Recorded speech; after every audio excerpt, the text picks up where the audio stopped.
Well, I don't know what that is right there. Oh.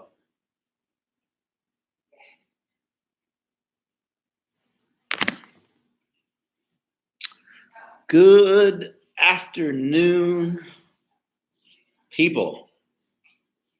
Happy Monday to you. Welcome back.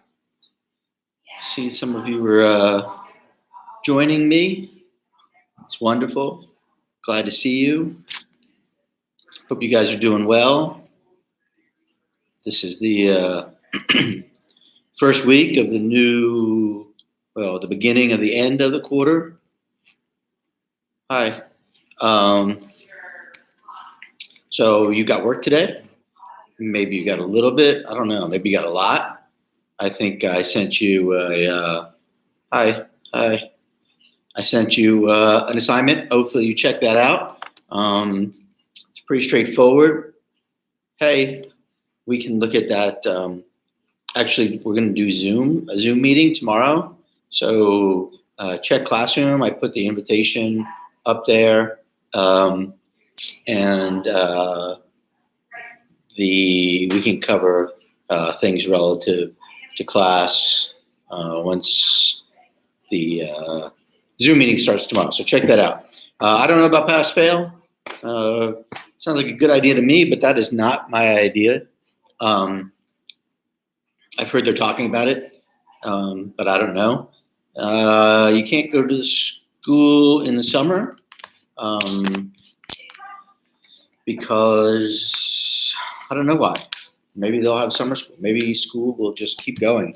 I don't know. I don't know a lot of the answers. Any other questions?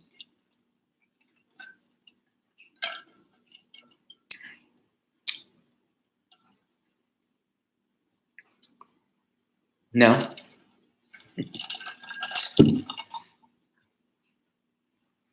I don't know. Those things are not up to me. I don't know why you can't go in the summertime. Probably because I don't remember who. I don't. Since I'm not going to spend time talking about things I don't know, why don't I talk about things that I do know, which are the things about Hamlet. So we're going to talk about Hamlet some more. I know about Hamlet. That's what I know. If you have questions about, what's happening at school and what's happening for 12th grade, I don't really have those answers for you. You could probably email your administrator. They could probably help you. But I cannot. So let's talk about Hamlet. That's why you guys are here, right? I'm going to go with yes. That's all right. Anyway, I hope you had a nice weekend. Happy Monday. If you recall last week, I could finish the play. We're going to finish the play. There's still one act to go. If you recall last week, we saw a couple of things happen. One, Ophelia is dead. She killed herself. So that is a complexity that needs to play out, the way that it's going to affect people, specifically Hamlet, specifically her brother, is going to be pretty traumatic and dramatic in the rest of the play. We also know that that Claudius is plotting with Laertes to kill Hamlet. And if you recall, the idea is that they are going to set up a duel between Hamlet and Laertes. And during that duel, Laertes is going to get a sword that's going to be unbaited, so it's not going to be covered at the end. It's going to have poison on it. And if neither of those things works, the king is going to put poison in a cup, and he's going to drink a toast to Hamlet and offer him the cup. So they have this three-tiered plan, which they're going to hopefully use to get rid of Hamlet. And that way Laertes will have his revenge. Claudius will have Hamlet out of the picture and feel a little more comfortable. So there's that. We also, at the end of what we talked about the other day, we also learned that Hamlet escaped from Rosencrantz and Guildenstern, who were taking him to England, where the king had planned on him being murdered upon his arrival. Hamlet, their ship was attacked, or their boat was attacked by pirates. Hamlet jumped over from one ship to another, ended up with the pirates. The pirates said, "Hey, we'll take you back to where you live. If your uncle, the king, hooks us up." So Hamlet's like, "Yeah, no problem." So Hamlet is back in town as well, and the king is stressed about that.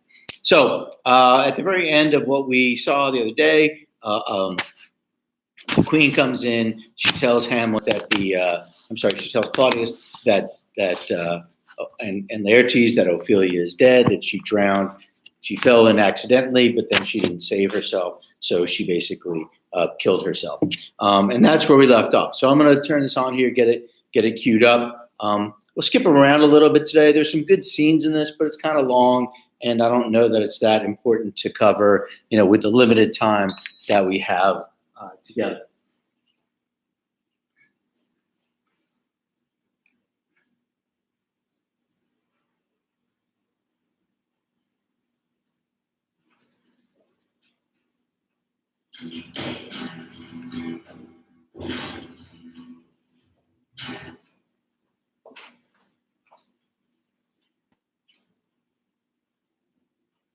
So this is the very end of the scene there, right? Laertes is really sad. He's getting ready to leave. Claudius is kind of bummed out. He'll tell us here that he took a long time trying to get Laertes calmed down, but then Ophelia came in, told him that Ophelia was dead, and Laertes is all upset again.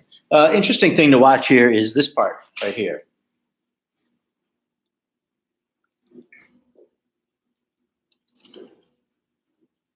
Let's follow the truth. How much I had to do to calm his rage.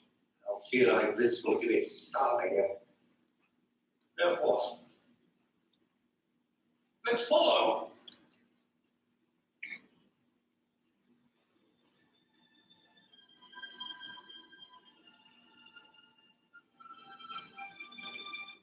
So that's kind of interesting because for the first time when Claudius tells the queen to do something, she doesn't do it. She's really upset. She, had hoped that, Hamlet and Ophelia were going to get married one day. But now she's dead. And she's starting to remember Hamlet called her out on all those things that she did, with forgetting about her late husband and being so oblivious to the fact that, her new husband is maybe guilty in this. So she's not just following Claudius blindly anymore. She's kind of, maybe demonstrated she's got a little bit of, free will. And he's noticed that too. Like his whole plan for him to become the king and everything go great has fallen apart. All right. So we're in Act 5. This is the end of the play. The last act of the play. There's Ophelia. She's drowned outside the castle.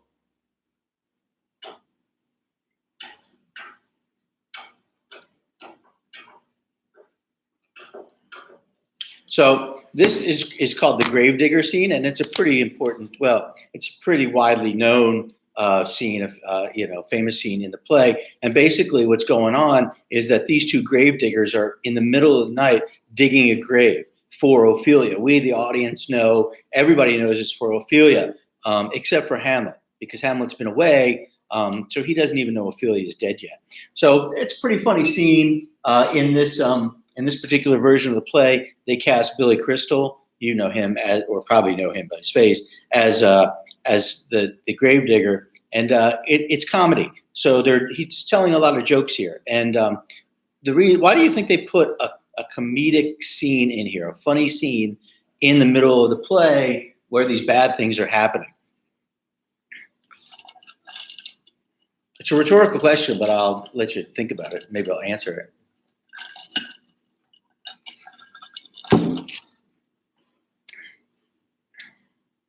Sorry about that glare behind my head.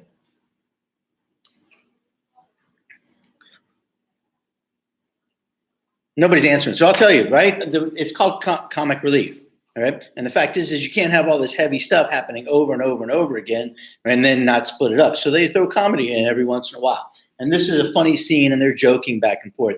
I'm going to skip it. You could go back and read it or watch it on your own. But yeah, it's entertainment, right? We will be super bummed out if all we got was one person dying after another person. So Shakespeare lightens the mood a little bit. But ultimately, in this scene, these two guys are discussing them digging a grave in the middle of the night for this person. All right, and they talk about how this person doesn't deserve to be buried in a Christian graveyard and doesn't deserve a Christian burial because she killed herself, and that's a mortal sin. But the reason that she gets to be buried in this graveyard is because she's got to hook up with the king. So the king has pulled some strings. He's getting her buried in this Christian graveyard, even though she doesn't deserve it. These guys are like, look, if she wasn't rich and connected, she'd be buried out in a regular old field.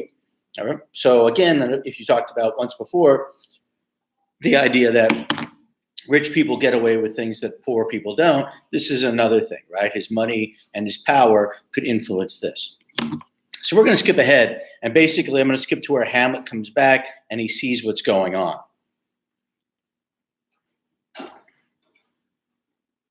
But this is a funny scene. There is a lot of joking going on.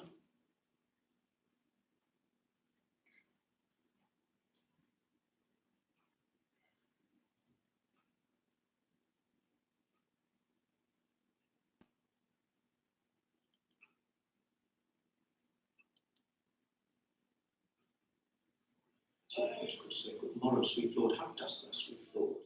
This might be more such a one. So Hamlet comes back here, and maybe watch this for a minute. Hamlet comes back here, and the gravedigger doesn't really see him. And Hamlet, remember, was brought back by the pirates. He told Horatio to come meet him in the middle of the night, and Horatio is taking him back to the castle where he's going to have the duel with the king and, get caught up in that. But let's watch this for a minute because it ties into the whole rest or the play, and that is that Hamlet's, thinking about death, because he doesn't know that who's going to be buried in this grave, but Hamlet does know he's going to die, right? He was sent away. He's come back. He called out the king. He knows he's going to his death, right? I mean, you can't mess with the king and poke the bear and expect that nothing is going to happen. Praise the Lord, such a one's horse, your meant to beg it, might it not? I will. Even so, and now, Lady Worms, chapless and not about the method of the sexton's faith. Here's thine revolution. We have the church. So Hamlet's basically saying, look at all the gravedigger is going through all these skulls that used to be, live human beings, important people who had, accomplished things in your lives, and now they're just skulls that he's kind of mistreating. I'm gonna skip most of this part, even though I do like it, and if we were in class, I would spend some time on it. Hamlet and he go back and forth. But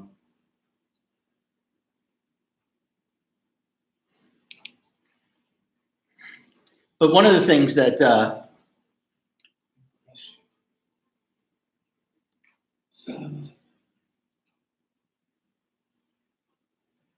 I'll come back to this 1 second.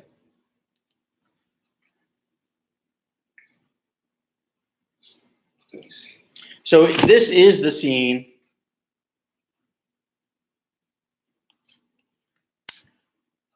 This is the scene where, all right, to address your questions, number one, you have work to do. Who knows when we're going to go back to school?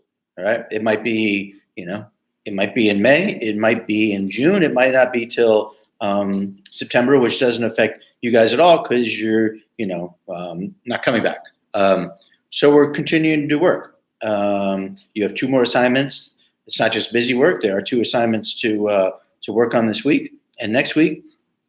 That'll be the end of the quarter, and then we're going to start the next quarter.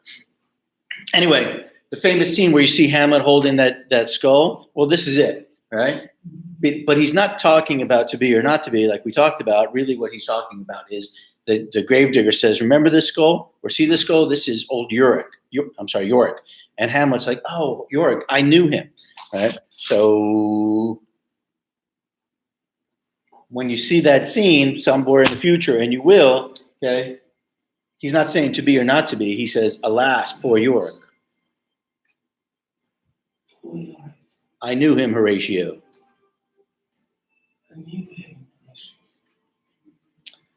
I know this stuff.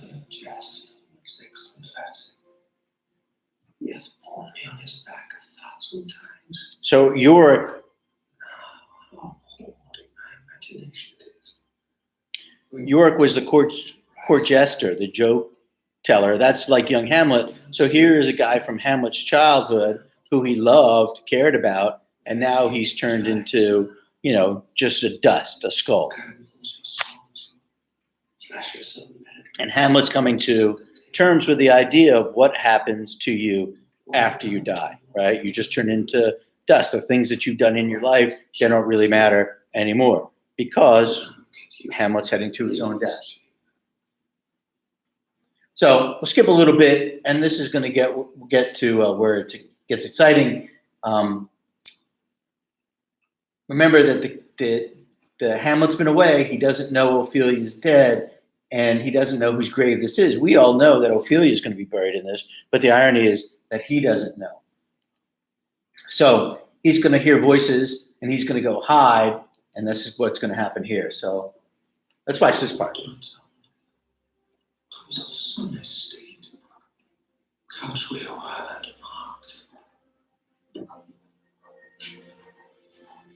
So he sees this funeral procession coming in, and he's like, who is this? It's getting buried in the middle of the night. They must be somebody important. Does he know? He doesn't. Is he going to be sad? Yeah.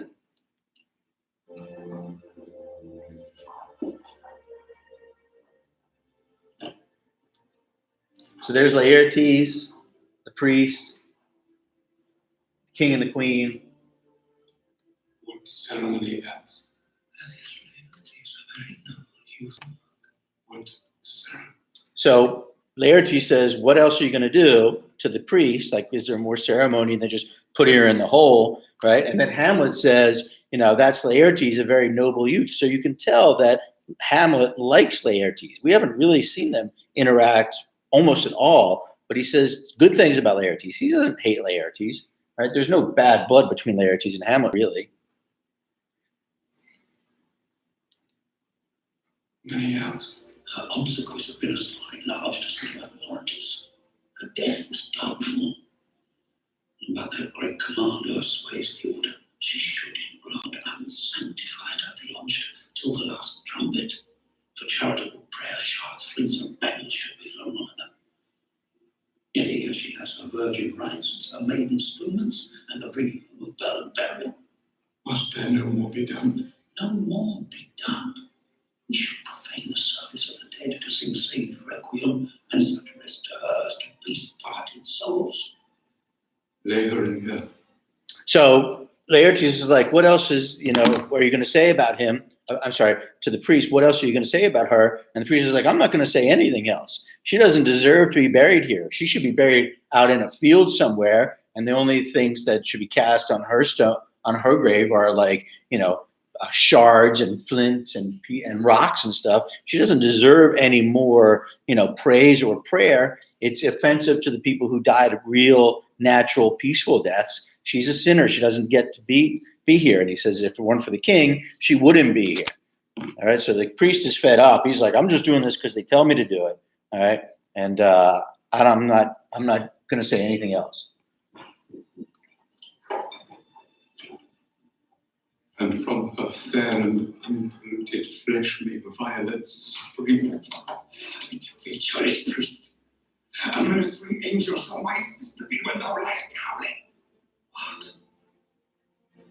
Fair Ophelia. Sweet. So there, Hamlet just discovered that I'm going to move over to this side because the glare is irritating me. So Hamlet just discovered that it's Ophelia, the girl that he loved at some point in time, is the one going in the ground right there. He didn't know till right now. I hoped I should have been my Hamlet's wife. With my bridemaid to her death. YF, if that's who I think it is, you know who you are, you need to reply on Google Classroom that you're, corresponding with me because you haven't yet. And how you doing, buddy? Hope you're doing all right. Sweet maid, and naught was true thy grave. O treble woe. Fall 10 times treble on that cursed head whose wicked deed thy most ingenious sense deprived thee of. Hold up thee like the wild, till I have conquered once more in my arms.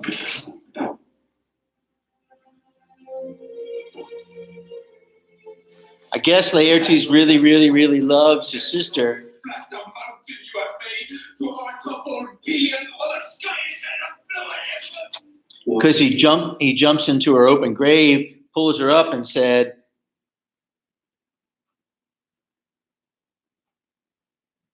okay, I don't know what that means. Am I the caveman because of this? We got to be nice to each other, all right? I'm not telling anybody to shut up. Thank you. Where was I? So Laertes jumps in the grave. He's like, nobody loved her more than I loved her, all right?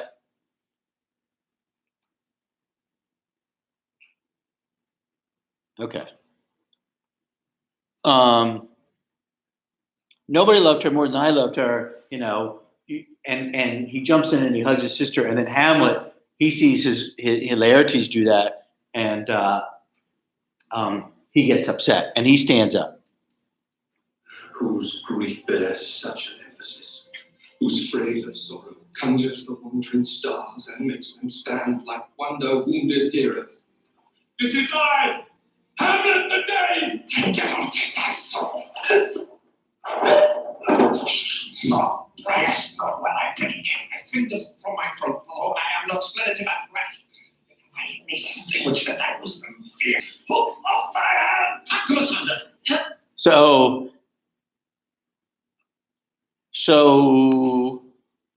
the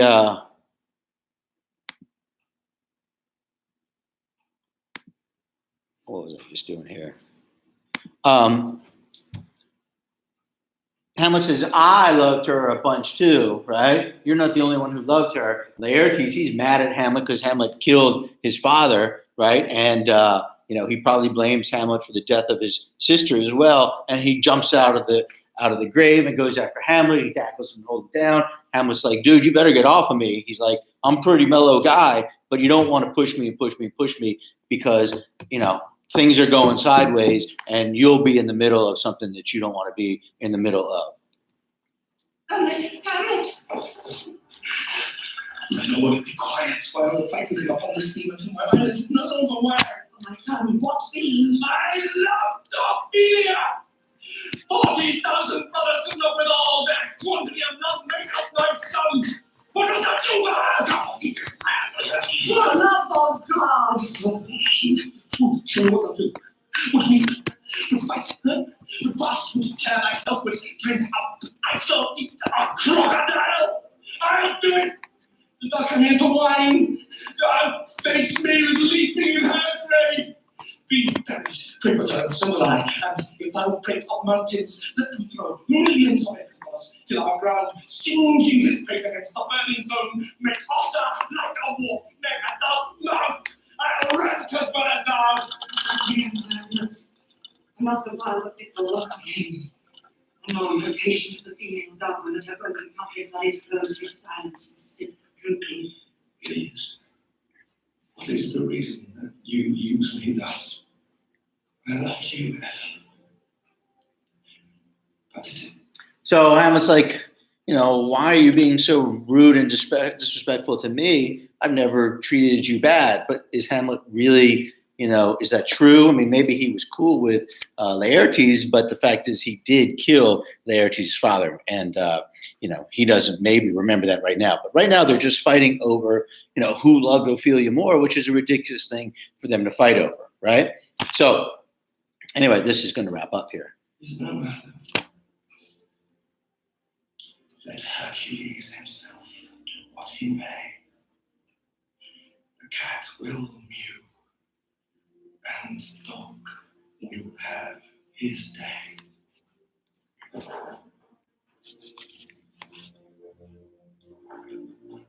pray you put a ratio of weight on him. Patience as my speech will put the matter with a pleasant place. Good Gertrude. Set some watch over your son.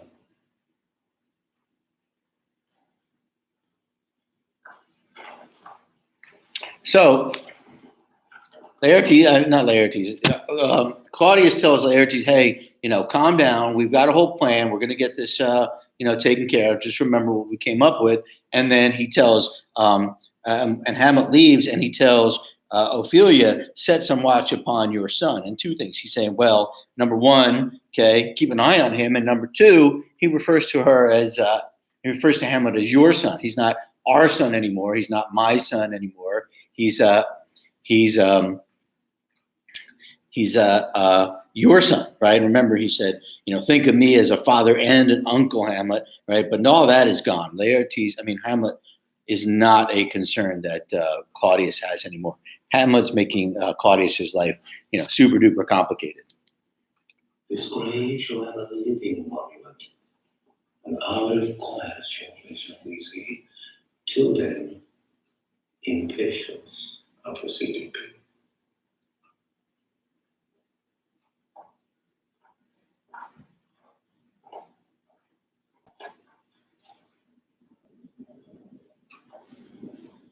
The guards are out front. Remember, they're still, wary of Fortinbras. So much for this, sir. Now shall you see the other. You do remember all the circumstances. Remember, Sir, in my heart there was a kind of fighting that would not let me sleep. So very quickly, this part, kind of interesting. I like this part. It's like a twist. Hamlet's talking to Horatio about what happened with him when he was on the ship and the pirates. We already know that pirates came and they got separated, but here's this real story. Methought I lay worse than the mutines in the bilboes, rashly and praised thee rashness for it. Let us know our indiscretions sometimes serve us well when our deep plots do pull, and that shall learn us there's a divinity that shapes our ends, rough hew them how we will.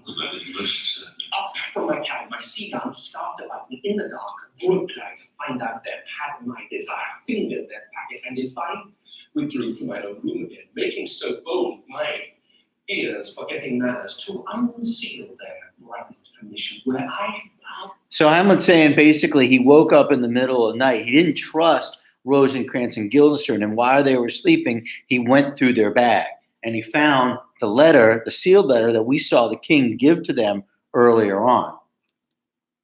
Old Horatio, royal knavery. Knavery would be trickery. Laughing with many several sorts of reasons, importing Denmark's health and England's too. Such bugs and goblins in my life that unsupervised, no leisure bait, no not to say the draining of the axe. My head should be struck off. Yes, here's the commission. Read it before letter. But look. So Hamlet says, I opened their letter and I saw that it said, when I get to England, England is supposed to kill me, cut off my head. You know how I did receive, and I beseech you, being thus benetted round with villainies, ere I could make a prologue to my brains, they had begun the play. I shall begun, devised a new commission, wrote it fair.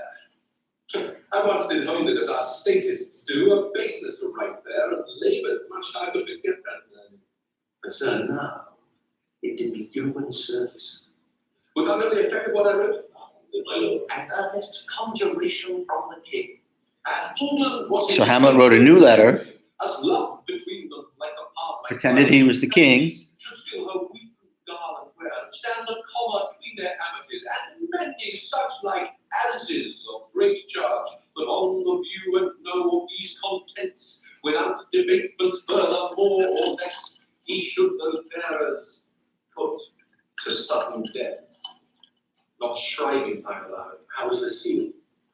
So Hamlet did what? He took the letter, we'll say it's this. He took the letter that Rosencrantz and Guildenstern had that the king gave them, right, to take to the king of England or whoever, that said originally, kill Hamlet when he gets there. He took their letter, he ripped it up, he wrote a new letter because he says, I have good handwriting, I'm learned and scholarly, right, I'm educated. He writes a new letter, blah, blah, blah, blah, blah. Dear King, people of England, when you read this letter, please kill Rosencrantz and Guildenstern. So he tricked them, right? And then he seals the letter back up, he puts a little stamp back on it, and he puts it back in Rosencrantz and Guildenstern's bag. So, and also he just said, no shriving time allowed. So we talked about this, remember earlier, when Hamlet was going to kill the king in the confessional. He didn't do it because he says that wouldn't be punishment. He would go right to heaven. Well, he said in his letter that he wrote, don't give Rosencrantz and Guildenstern enough time to repent for their sins. Don't give them time to pray to God to forgive them. So he's doubly mean, right? Because he's going to have them executed and he's going to send them to, hell or purgatory, depending on, what it is they've done in their lives. So I don't know. Do you think Rosencrantz and Guildenstern deserve that? Do they deserve to be executed? I mean, number one, they did come in and I'm sorry, something on the floor. They did come in and they gladly, took the position for the king and the queen that they'll spy in Hamlet, but maybe they had no choice either. Anyway, Rosencrantz and Guildenstern are on their way to England, and they are going to be executed. That's all that's going to happen. They're done. They're dead. What he did was he had an ornament. I had my father's signet in reverse, which was the model of that Danish seal. Folded the writ up in the form of the document, subscribed it, gave the impression, placed it safely. The changeling never knew. Now the next day was our seafarer that brought to us a secret that knows already. So, Guildenstern and Rosencrantz go to make love to this employment. They love me in my conscience. So Hamlet, he goes hard all of a sudden, doesn't he? He says they made love to their employment, so they did their job. The king said, go spy on Hamlet, and they basically did, right? And he says, they are not near my conscience. He's like, I'm not going. He says, I'm not going to think about them. I'm not worried about them. Okay, that's what they get. They die. I think she was saying that she doesn't think they, maybe they should have tried to help Hamlet, or maybe they should never have agreed to spy, or, I don't know. But really, they just got caught up in the middle, and they are basically, paying the price. I would say they're fairly innocent. All right. They don't need to die. They don't deserve to be executed. Whatever crime they committed against Hamlet was just spying on Hamlet. And that is not what that's not what they deserve for that. Anyway, Hamlet says they're not near my conscience. I'm not worried about them. Thus by their own insinuation grow. It is dangerous when the baser nature comes between the past and fair and sensitive points of mighty opposites. What a king says. Does he not think these stand me upon?